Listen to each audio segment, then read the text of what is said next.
Hello, everyone. Welcome to the very first episode, the very first podcast episode of Forgiving the Girl Inside, a Matter of the Heart. I am honored that you are here to join us today. We have a very special guest, my dear friend, Carmina Aguirre. She is going to share her heart-centered story of a beautiful healing journey of how she overcame a very emotional, traumatic event that has shaped her to be this beautiful, soul radiant mentor that she is today. So, welcome. Thank you so much for being here today. So I'm so excited to hear about your journey. Why don't you tell us a little bit about yourself? Well, thank you, Lisa, so much for having me. And it's an honor and a privilege to be here and to share my story with both you and with those that are watching. I'm somebody that believes very much in soul connections and the way that we end up crossing paths with people, that there's usually some type of a reason or a purpose behind it. And so I'm happy for those that are watching this that might learn something, that might be able to share this with others that are on a healing journey as well. Because I think that there's so many people out there that have had, and I believe honestly that almost every human is part of the human experience, will have some type of a traumatic experience to overcome as part of the challenge towards faith and towards enlightenment as a whole. So that being said, in around 2013, I was in a really dark place. I was still in the military in the United States, and I was in charge of programs where I was exposed very frequently to cases regarding suicide, sexual assault, and domestic violence. And in that energy, I started also suffering through the ongoing exposure as a practitioner and as somebody that was governing some of those programs. I started coping with those things in not a positive way. So I started abusing alcohol and mixing also pain medicine so that I could sleep, because I would have dark nightmares and things like that. And through some of that process, in the very same time, and I was going through a lot, I had my very best friend had betrayed me with somebody that I was in love with. And so I lost both my best friend and this boyfriend at the same time. And for the first time experienced other emotions that I was not used to experiencing, such as like the anger and the rage, and even darker thoughts of like physical violence towards others. And then that led to guilt, of me feeling guilty about the desire of wanting to potentially harm somebody else because I was so angry at these situations. And through a healing process, and my background is actually in psychology, I understand a lot about the human emotion and about emotional intelligence, and knowing that these things are triggers that are within us that come from variations of our experiences in life. And so this perpetuated a cycle where my coping mechanism was, increasing the alcohol, or increasing like the over-the-counter Tylenol PM and Advil PM, and it brought up a lot of wounds and abandonment wounds and betrayal wounds and all these things that were just, felt like things were just crashing, like a tsunami of emotions were just dominating into my space. And then I had a situation that, to boot, in the very same 3-4 month period here, was a sexual assault that resulted in a pregnancy. And so I as soon as I found out that I was pregnant, was very much in denial over the situation. It felt very surreal because I could not understand how all of these things were just piling one after the other on top of me, and I didn't understand how at that time why I was deserving this. Did I deserve this? Is this, questioning faith, questioning God, questioning the world, as to why those things were happening. And then I went through the process of an elective abortion as well. And for me, part of my mindset outside of it, there was many things that were around it, but it didn't feel safe, and I was already struggling so much. I didn't think I was in a good place, and I was leaving one of my jobs in my military careers, and I resigned because I was in such a bad place there. So there was just all of these lots and lots and lots of like challenges and negativity, and I'm a positive person, so it was really a struggle to sit there and watch myself in this place of darkness when I didn't identify with who I am and who my soul is as a person. And the abortion process for me was yet another extremely traumatic process, also because the first attempt at the medical abortion, which I used a non-invasive procedure, was not a completed abortion. And so while I thought that I had had an abortion, I found out that I was still pregnant or partially pregnant.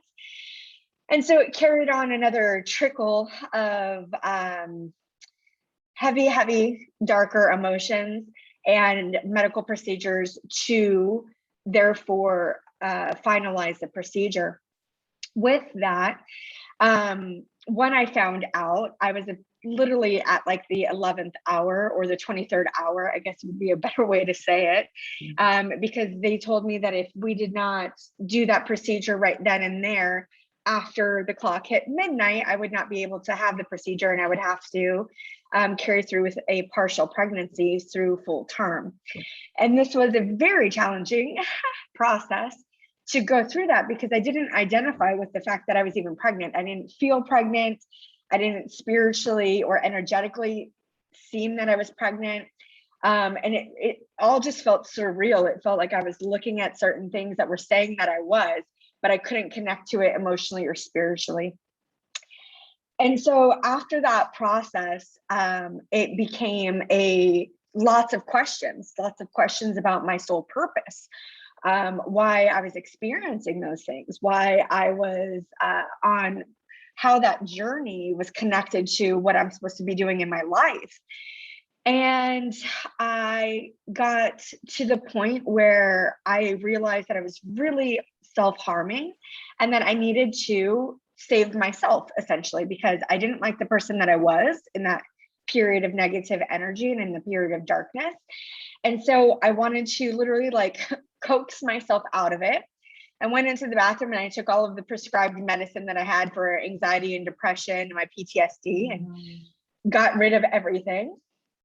And decided that because I had also left my military position at that time and started another position, but it wasn't really going well because I was still in all of this trauma. So I wasn't I wasn't like an eager beaver, happy employee to be there. I was still like really just suffering, and I would put on a healthy front for meetings, and people would see a smile and see what I wanted them to see, because I knew that if I could, I was, I guess, going through the let me fake it until I make it. Let me convince myself.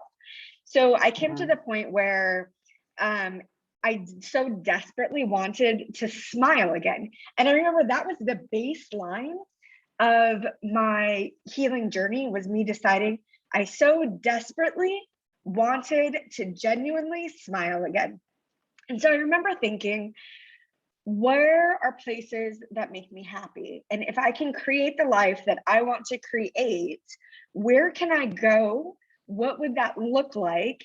And what would that be for me? Just to get a start, where can I find a smile?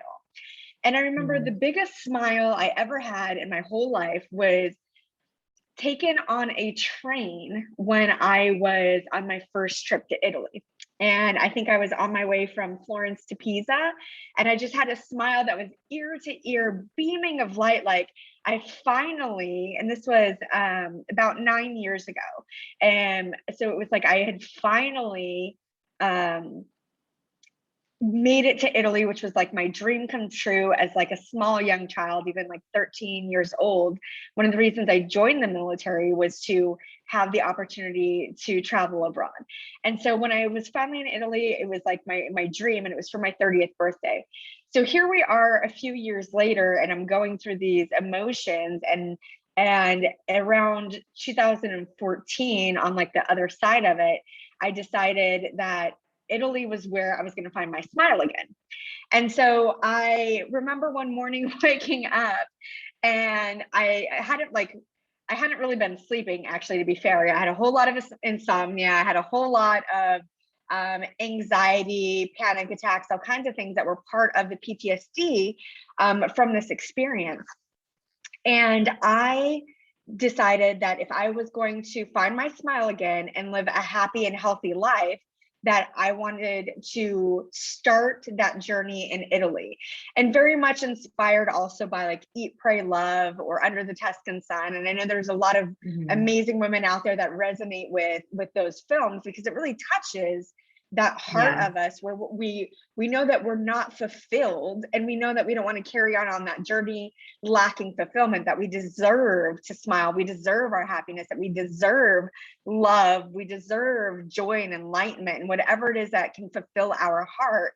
And so I remember messaging with my aunt, and it's like 4 o'clock in the morning, and I was living in DC, and she's in Florida, and she's always a great mentor and coach in my life. And I was like, I'm thinking about buying a last minute ticket to Italy to go find an apartment, because if I don't find the apartment, I can't get my visa. And talking to her about what that process would look like, because it wasn't just coming over on a vacation to find my smile, it was moving abroad. And going through the course of that, being like, well, if you do it, what's the worst case that's going to happen? If they deny your visa, you're going to be financially obligated to this apartment. What are you going to do?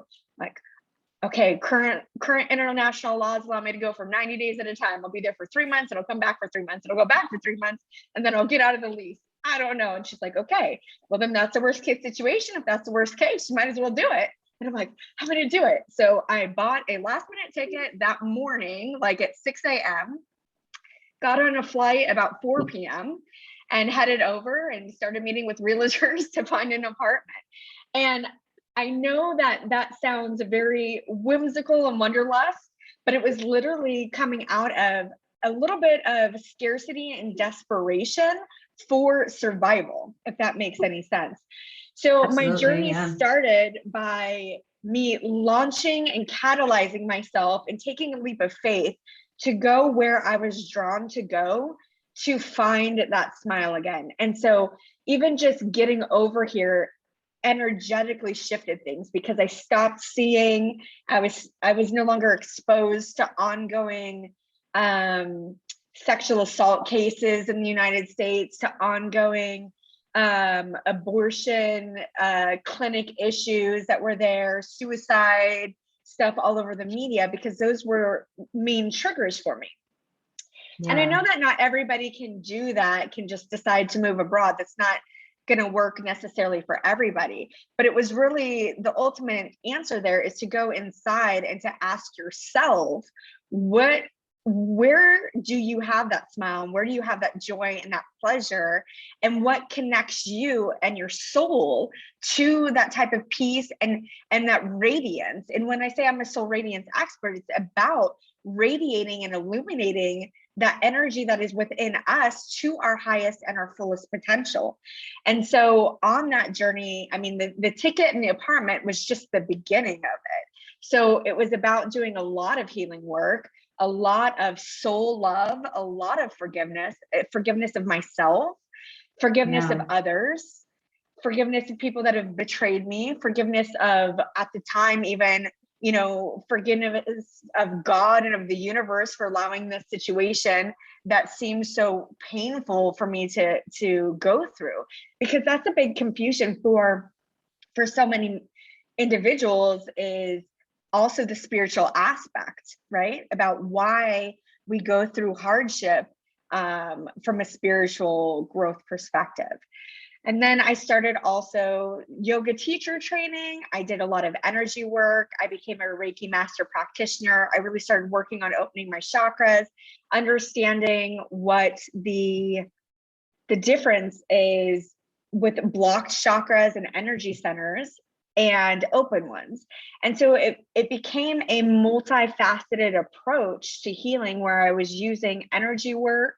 I was tapping into my soul purpose and passions. I was still utilizing the mindset, psychology, law of attraction, things that I had already had in my toolkit. But it was about learning how to take that experience and honor what it catapulted me into, if that makes sense, and how it really helped me change my perspective about things, how it made me love unconditionally at a different level, which is really a love that is a spiritual love like no other. And so it was very much a heartfelt journey that came from darkness and was built into light. And that's where I took my business, which is La Luce. It means the light in Italian. And it's about being that guiding light and helping people not just come out of the darkness and like the immediate trauma of it, but leading them into that soul radiance and finding what their soul purpose is, what they're meant to be here living as, especially as female entrepreneurs, and how they can take anything that has been a painful ailment, turn that into something of beauty and illumination and growth to help inspire others. That is a very beautiful story. And I love how you had all this tragedy. You had so much tragedy at once happen. And it kind of like was a snowball effect, and, locking your emotions and really going to that dark place to the point where you didn't want to go on. And then something snapped and you're like, no, there's a happy me. There's a girl inside your heart soul that knew that you were created by God and designed by God for greatness and a purpose. And, you had said that you wanted to always be in Italy when you were a little girl. So that dream got buried along the way of you, having to do what you had to do to survive. So you went from survival mode to this horrible event happening, this tragic event. You were already in a lower place. And then that tragedy happened and you were like, at your lowest point and cried out. And then you were like, no, I am meant for something more. So I love how you transformed and you searched and going to a new place that is very radical. I love your bravery. But sometimes, it's, like we have desires in our hearts from when we're a child that our dreams get buried because our environment, our upbringing, our family members naysay everything. And then we make decisions based on their opinions rather than getting the facts for ourselves. So it's a beautiful journey that's how, God brought you through that so that you can thrive where you are. And now your light is radiating. I read a scripture this morning about when we manifest with God, when we allow God to direct our paths, his light illuminates through us. So absolutely. I love how you use the light to illuminate so others. And I know I worked with you in one of your programs, and so much breakthrough, so much blockage. I mean, we talk about forgiving the girl inside. We really, we're very generous to forgive others. But when it comes to forgiving ourselves, we're so shaded because we don't think we're good enough. We self-sabotage, we people please, and we do all these things, listening to all these people, not realizing that we deserve that self-love, we deserve that forgiveness, we're valuable. God created and designed us for greatness and a purpose. So I love your tools that you used. I'm not 100% familiar with it. We've talked about that before. But I know the energy levels and really your thoughts, captivating your thoughts and realizing who you are, what your heart soul wants. It's all a matter of the heart, and your story is beautiful. So you shared your modality, which I absolutely love. What would be one advice, if you could give one piece of advice to somebody that has a similar story, a similar situation, what would you tell them? I think especially right now, I'm really being guided, and when I'm working with God and I'm working with the universe and my higher self, and I have been really guided lately to share with people to rewrite their story. And so the way that we perceive our story and the way that we tell it is one version of the reality, right? And our thoughts and our subconscious mind create 95% of our reality. So when we're trying to up level ourselves in our business or in our professional life, in our romantic life, whatever it may be, even in your health and wellness, our subconscious thoughts that create that self-sabotage say one thing, and it's about the story that we keep telling ourselves. So I'm going to be doing something in the next couple of weeks where I'm going to have a little bit of a mini workshop to start getting people to focus on rewriting that story, to see it from a different perspective and to see the beauty that came from it instead of just the tragedy. Because at the same time, I might not be living here right now, and that dream could have still been suppressed if I didn't go through some of those things that catapulted me, you know, just as an example. And so I think that is the guidance that I would give to people, is to remember, if God can forgive you, why can't you forgive yourself? And then the second thing is to start thinking about rewriting that story and the things that you keep telling yourself, because what you're telling yourself is creating that vibrational level that determines how much we value ourselves and what we determine our worth. That's where I would go. I love that. I have a 6-week course, and I did a video last night for one of the modules, and I was, what's your story? Like, rewrite your story, because we are living, so many of us, I know I was stuck in pain and didn't see the purpose from it and just kept beating myself up. So that's a beautiful way, a beautiful piece of advice. I love that. Looking forward to that workshop. So thank you so much for sharing your journey, and I just love it. I love seeing your light shine. It shines through the screen. It shines through in your words. So thank you. I will put a description on how to connect with you in the box. So for those who are listening on the podcast or watching this on YouTube or live on social media or the recording, if you want to connect with Carmina, you want to look in the description. You'll get a direct link to connect with her and learn more about her beautiful healing journey. And remember, it's all about the heart. It's a matter of the heart. Thank you for joining us today.